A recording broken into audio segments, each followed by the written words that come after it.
It's Tuesday morning in the Florida Keys. I'm Gary McAdams with eXp Realty. Most mornings I start my day off by saying it's a beautiful morning in the fabulous Florida Keys, but today we're having some foul weather. It's not a beautiful morning, but even in paradise we get bad weather every now and then. The National Weather Service has actually issued a flood watch warning for Key West and the lower Keys. They issued it very early this morning, somewhere around 4 a.m., and it's in effect until late afternoon tomorrow. Right now, they're saying 5:35 p.m. tomorrow, but the ending date, or ending time, I should say, usually changes as they observe the weather.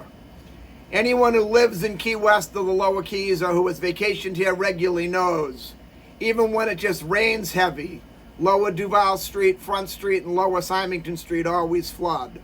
Then when we have flood warnings like we have today and a high tide, the water on the corner of Duval and Front Street and going down Front Street to Symington Street can be as high as waist deep. You see the tourists swimming in it, kayaking in it, because Key West is a very weather contingent town, so if we have weather like this, there's really nothing else to do but drink. Duval Street's roughly 12 blocks long and there's almost 300 bars on the 12-block street. After the tourists have spent the morning day drinking, they like to swim through the water on Duval Street and Front Street. What they don't realize is that even though a lot of the water truly is rainwater and a lot of the water is overflow from the high tide and it's salt water, a lot of the water also is raw sewage. It's overflow from our sewer. And they're swimming in raw sewage. I was down there about 4 or 5 years ago. I saw a couple get out of the water and start walking towards their hotel holding hands, and the woman says to her husband, "Wow, it must be low tide. This water really smells." I had to duck into a doorway so they wouldn't see me laughing at them. They didn't realize they were swimming in raw sewage. All kidding aside, as much as we like to joke and make fun of the tourists during the weather like this, if you don't have to drive downtown today, don't. A large portion of that water is salt water, and salt water will destroy your car and your electrical system real fast. Where most of the cars today are computerized and electric, salt water and electricity and computers are not friends. Don't drive downtown if you don't have to.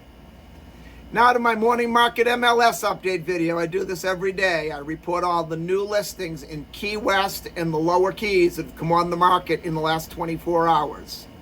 If you watch this video every day, you will be ahead of most buyers.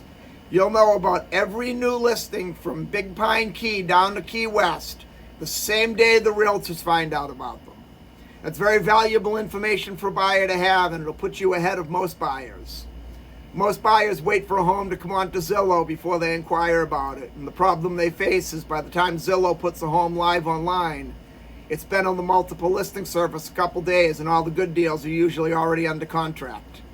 If you watch this video each morning and see something you like, you can call me right away. I'll make an appointment for you to get inside and see the home, and if you like what you see, we can write up a contract and you can have the house tied up in contract before most buyers ever even knew it was for sale. Also, you can get a much better, more detailed description of these listings if you follow my blog, keywestinvesting.com. I'll put the web address in the description below. I update that every day from the multiple listing service as well, including photos. There's a lot more information on the blog regarding the homes, a lot more details of the homes, any unique features it might have, things like room sizes, room descriptions. There'll be photos of the inside of the home, photos of the outside. If the property happens to be waterfront, there'll be photos of the water view, photos of the boat dockage. Just a lot more information than I can cram into a couple-minute quick YouTube video. Again, that web address is keywestinvesting.com. And I update that every morning from the multiple listing service as well, including photos. If you like this video, please let me know. Click that thumbs up like symbol down below. If you want to see more videos of this nature and keep current with what's being listed in the Florida Keys at what price, please subscribe to my YouTube channel. I do a video just like this every morning telling you about all the new listings from Big Pine Key down to Key West. Also, make sure you stay to the end of the video. I'm currently running an offer right now where I will contribute $1,000 of my commission to go right towards your closing costs. That offer expires at the end of this month, so you want to take advantage of it sooner than later. Make sure you stay to the end of the video. That's what I'm going to tell you about it. We have 7 new listings to talk about today that came on the market in Key West and the Lower Keys in the last 24 hours. Before I tell you about the homes, the state of Florida's legal department makes me cover the boring stuff. The information I'm about to give you comes directly from the Florida Keys Multiple Listing Service. I'm not accepting any responsibility for any of these listings. I'm not claiming any of these listings to be my own listings. And I'm not accepting any responsibility if there's any inaccuracies in the information I give you. I'm simply reading it to you right from the Florida Keys Multiple Listing Service. The first property we have is a house in Key West's Newtown neighborhood on Eagle Ave. It's actually only about 3 doors up the street from my own personal home. I live on Eagle Ave. It's a 2-bedroom, 3-bathroom, 2,085 square foot house. And there's also a 1-bedroom, 1-bathroom, roughly 800 square foot guest house on the property. It sits on a double lot. It's on 10,000 square feet of land.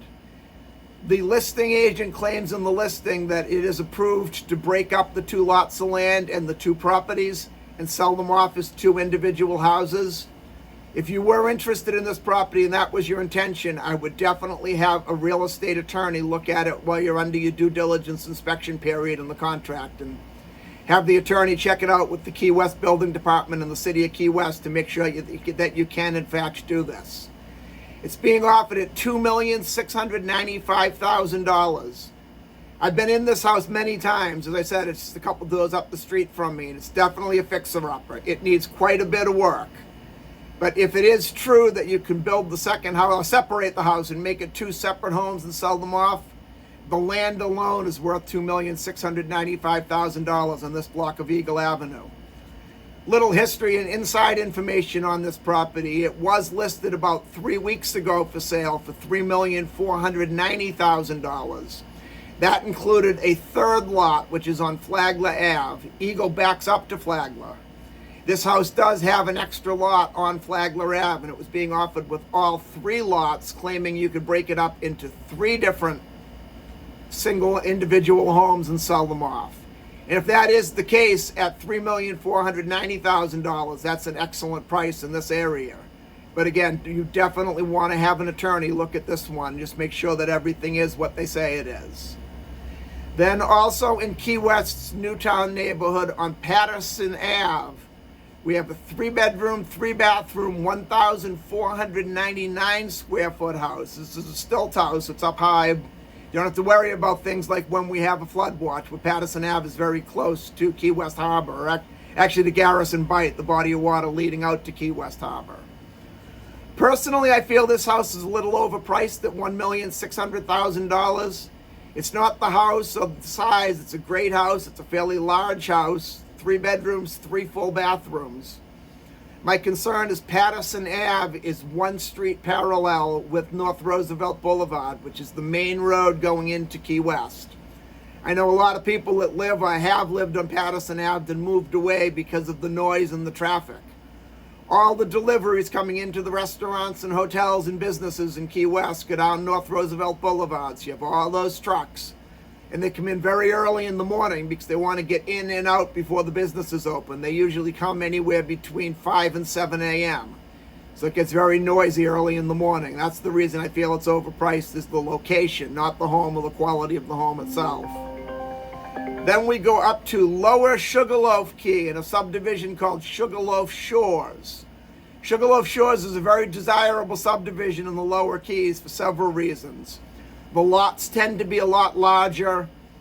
The houses, for the most part, are a lot more upscale than other areas. The canals are a lot wider, so if you're sitting in your backyard looking across the canal, you're not sitting right on top of your neighbors. You have a fairly good-sized body of water in between you and the neighbors. You have a little bit of a feeling of privacy. And it's also only about a 15-minute drive to Key West. This particular house is on Sugarloaf Drive. Excuse me, I had an itch there. This one is on Sugarloaf Boulevard. Sugarloaf Boulevard. It's a 3-bedroom, 2-bathroom, 2,144 square foot house. And speaking of large lots of land, this one is on a little over an acre of land, which is extremely large for Sugarloaf Key. Extremely large for anywhere in the Lower Keys, for that matter. It's being offered at $2,400,000, which is a very good price considering the amount of land you get and the Sugarloaf Shores address. Then we go to LeGrand Lane on Cudjoe Key. There's a 3-bedroom, 1-bathroom, 1,300 square foot house on the canal. Personally, I would want to add a second bathroom, but with 1,300 square feet, you should have plenty of room to do that. But during your due diligence inspection period, I would check with Monroe County and make sure that you can, in fact, put a second bathroom in there. I don't see it being a problem with that much square footage, or at very minimum, put in a half bath. It's being offered at $999,000, which even with the 1 bathroom, a house that size on Cudjoe Key on a canal, that's an excellent price. Anything under $1 million is. Then also on Cudjoe Key on Patterson Drive, not to be confused with the house in Key West on Patterson Ave. This is in a subdivision called Cudjoe Gardens, which is just like Sugarloaf Shores, one of the more desirable islands in the Lower Keys. The main reason Cudjoe Gardens is so desirable is actually 2 reasons. The biggest one is the boating. The canals and the controlling depth are a lot deeper.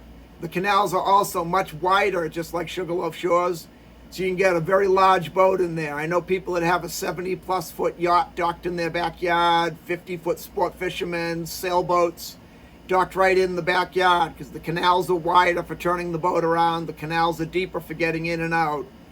And another good feature of Cudjoe Gardens is the one and only road going in is called Droust Drive. It's named after Dr. Droust, who was one of the developers of Cudjoe Gardens. Right on the corner of the main US 1 and Droust Drive, there's a Monroe County Sheriff's substation. So anyone coming into the neighborhood that may have ill intentions, the first thing they're going to see is a big sign that says Monroe County Sheriff's Office, and the next thing they're going to see is 6 or 7 cars with blue lights on top sitting out in the parking lot. That's probably going to make them turn around really quick. Then we go up to Summerland Key on East Caribbean Drive. Summerland Key also is very desirable amongst the boaters because it too has very deep water boating. The boating in Summerland is probably deeper water than Cudjoe Gardens, but the canals aren't as wide as Cudjoe Gardens. And you could easily get a 50, 60-foot boat into Summerland Key as well. This one's on East Caribbean Drive on the canal. It's a 3-bedroom, 2-bathroom, 1,152 square foot house. It's being offered at $1,280,000, which is an excellent price. Then on Hudgens Drive, also on Summerland Key. Hudgens Drive is out towards the very end of the tip of Summerland Key, right by the main Atlantic. It's a great location. This one's a 2-bedroom, 2-bathroom canal front house. It's 957 square feet, which seems a little small, but it's offered at only $1,275,000, which is an excellent price for a canal front house in that part of Summerland Key. Hudgens Ave is probably less than a 1 or 2 minute boat ride from your dock out into the main open water. And that's all we have for today. If you want to see any of these homes or any home anywhere in the Florida Keys, give me a call at 305-731-0501. Now, as promised, my offer to contribute $1,000 of my commission to go right towards your closing costs. If you buy or sell any home from me anywhere in the Florida Keys between now and June 30th of this year, 2024, I will contribute $1,000 of my commission to go towards your closing costs. It'll be put right on the settlement statement and paid directly to you at closing. I know being June 11th, it's pretty unlikely we'll close by June 30th, so I'm going to extend that offer out a little bit. You do not have to close by June 30th. If you're selling the home, the listing agreement just has to be signed by June 30th. If you're buying the home, the contract for purchase and sale just has to be signed by June 30th. Then we can go ahead and close after that, and I'll still contribute that $1,000 to go towards your closing costs. I look forward to hearing from you. I look forward to showing you homes in the fabulous Florida Keys. And more importantly, I look forward to making you my neighbor. I'm Gary McAdams with eXp Realty.